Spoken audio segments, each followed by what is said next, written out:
ka thlir thina chung pik na ramaleng kan ni mei chashin to mi sing pho chu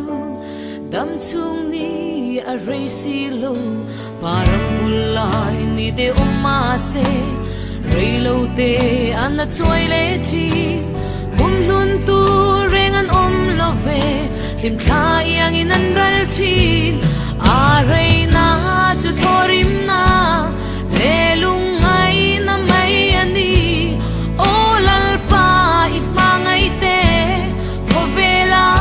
kan chan chung hian vin na thin lung kan nei thei na kan dam chu ni te chiar dan min sir ti ro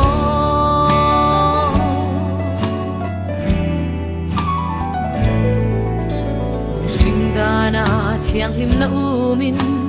vele tha in ngai song po lalpa ma kan landan chuan thing zo reng kan mol lo kan that lai ber po ama chuan chilten ang mai kan ni si nin nuaya thilom song te hi eng ma lo mai an ni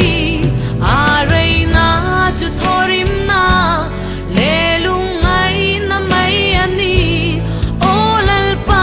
i ma ngai te ko vela kan chan chung hian vin na thin lung kan nei thei na kan dam chu ni te chiar da min zir ti ro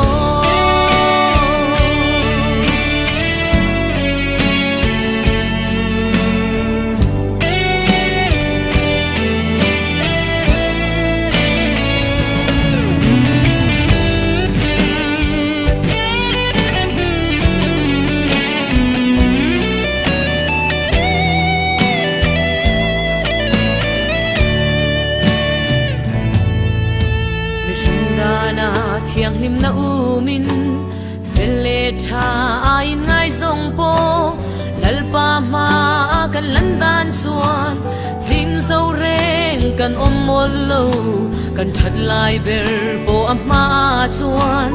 chilten ang mai kan ni si nin nuaya thilom song te hi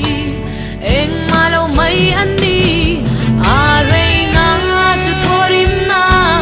le lung ai na mai ani o lal pa i ma ngai te ko vela kan chan chung hian in na thin lung kan nei thei na kan dam chu ni te chiar da min sir ti ro a rei na chu thorim na le lung ai na mai ani o lal pa i ma ngai te ko vela kan chan chung hian vin na thin lung kan nei thei na kan dam chu ni te chiar da min sir ti ro kan dam chu ni te chiar da min sir ti ro